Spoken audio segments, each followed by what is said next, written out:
Okay, Momo, I'm gonna put a piece of cheese and the sausage on top of the robot. No, you can't get it yet. It's gonna deliver to you because now it will deliver to you, okay? Just chew. Okay? Good girl.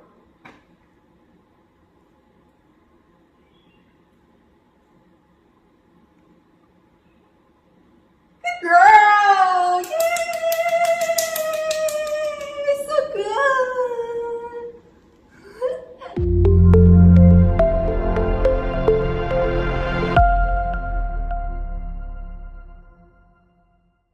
Hey everyone! I've got one of my favorite things to review today. A new robot. Well, it's more of a robotic platform, but we'll get into that in a minute.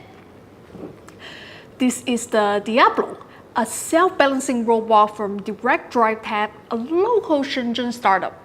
It's a self-balancing robot.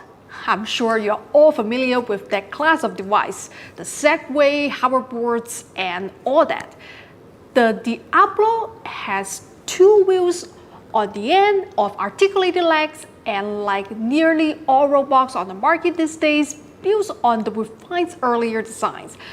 No one is ripping each other off. For this class of device, iteration is the best path to innovation, and overly broad patterns kill innovation. Some similar robots include the Boston Dynamics handle, the SK80 Skater, the Cento Pro, the Tencent Ollie. Innovation in robotics is divided into two broad categories, brains and brawn. Programmers work with computer vision, a huge variety of sensors, and machine learning to make smart robots that can perform tasks with as much autonomy as possible in the real world.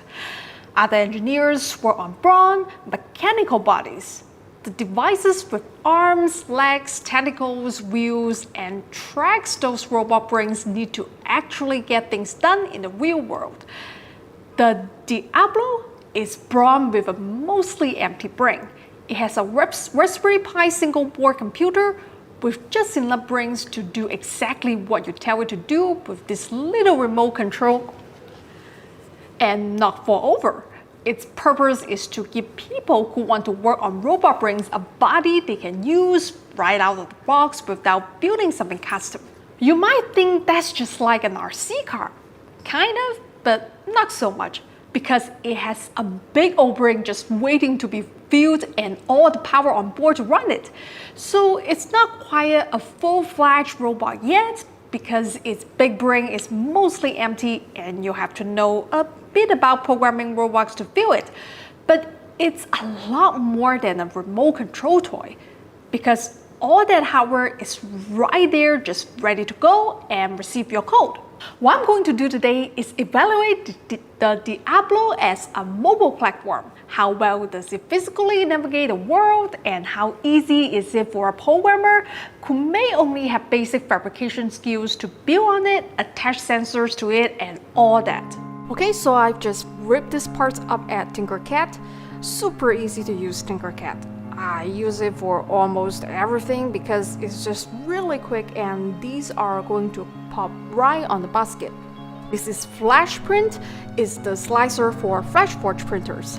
I've been using the FlashForge Creator 3 Pro for almost everything these days. It's just very reliable. It gets the parts done, there is no muss, there is no fuss. You know, there is a lot of word printers on the market. I just happen to like this particular FlashForge because I don't always want to play with the printer. Sometimes I just wanted to print. So this is a good printer and I do recommend it, and you will see me using it in different videos. Parts are Polymax PLA from Polymaker. You know, I've got kind of standard stuff to use now, and Polymaker is my filament brand, and I do really like their filament. They are cheaper filaments, they are more expensive filaments. They've got just the right value for me. The parts are strong, I don't get a lot of fail prints, I don't get a lot of jam. So if you are looking for a filament brand that's fairly reliable and you can just put in there and not have to worry about, I do recommend Polymaker, and they have a number of filaments that I use. Okay, these are heat set inserts. It's sort of like a soldering iron, and it just presses that heat set insert directly into the plastic, and it's very strong, and it's a great way to make all sorts of functional devices and parts for around the house. I use this a lot. With a 3D printer and a heat set insert, you just have this gigantic ecosystem of very useful things that you can make.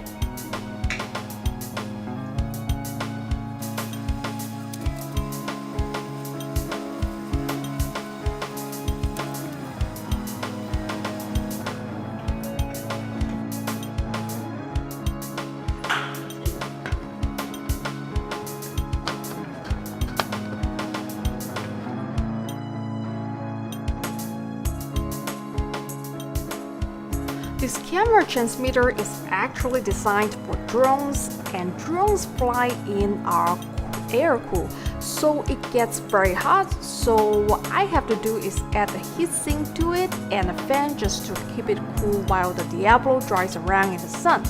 And that's what that big chunk of metal on there is.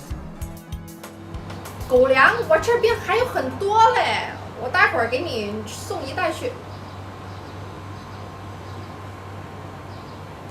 好的，谢谢。麻烦你帮我把那一个食品放到那个机器人篮子上面，我待会儿给您转账。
吃鸡的。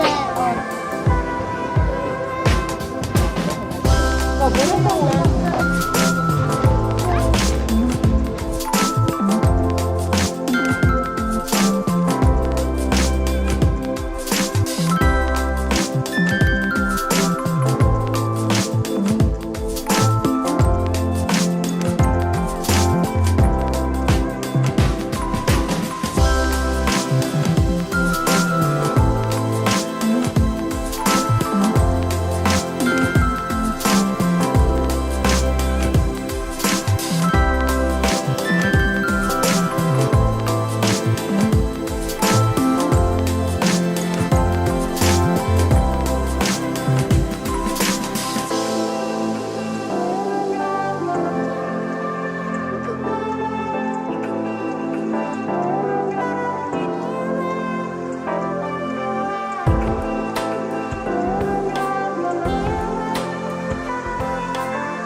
Right, pros and cons.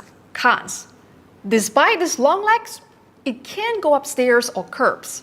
I think that it could be programmed to sense and perfectly time a hop up on the low curb, but I couldn't get it to do it manually. So it uses curb cuts, those ramps in the sidewalk, and other ramps to navigate urban environments.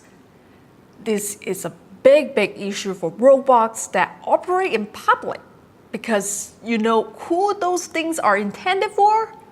People in wheelchairs who already have to deal with all sorts of issues with things blocking their path without a whole new class of problems from robot startups who want to save on hardware costs by clogging up infrastructure that wheelchair users need. Next, it does not come with any sensors that would keep it from hurting a pet or small child. When I introduced Momo to it, I wrap it in pool noodles just to be safe. And she's very sturdy, with a thick protective coat and okay with rock play, but a smaller dog or child could easily get knocked over as is out of the box. So please be very careful. But understand that the Elbow is a development platform, not a home appliance or consumer electronics product. The whole purpose of its existence is so people can work on solving problems exactly like those. So keep in mind, the Elbow is a platform for solving problems in robotics and automation. It's not a solution to those problems on its own. If you are a developer, two great places to start is making sure your robot can hurt anyone or any pet, and making sure it does not co-opt or block the infrastructure that people in wheelchairs need. It's not fair to ask them to share what they need with you when it's barely usable as is, and your robot company is probably not maintaining or improving the wheelchair infrastructure you want to take advantage of for profit. Okay, pros. The cost right now of around $2,000 is quite good for what you get. The Elbow is very sturdy. When it does get banged up, say in a hot crash, it's very easy to fix. Why not an RC car, you asked? This is a lot easier to add things onto, and the nature of the design means that the entire robot can pan and tilt, saving you the problem of adding extra servos to do that. It also has a massive 28-volt, 6 amp-hour onboard battery that has a breakout to supply whatever sensors, electronics, cameras you want to run. It will power the Elbow for about 4 hours depending what you are having it do. Final verdict. The Elbow is not a toy. It's not a consumer electronics platform. If you'd like to learn about robotics, are an educator or developer, the Elbow offers a great value and works out of the box. If you aren't going to take advantage of the onboard Raspberry Pi or add sensors, it's basically a pricey RC car, which maybe is something you want, I can't say, but as a development platform, I think it's great, and I'll be featuring it in future videos. The link is in the description box. That's it for today. I hope you enjoyed this review. Sorry I haven't been doing as many videos. It's pretty frustrating when YouTube just hides them from search results after weeks of work or demonetizes them, so I made nothing at all for that work. Still, I'll keep putting videos out, but maybe not as often. Until next time, if I can do it, anyone can do it.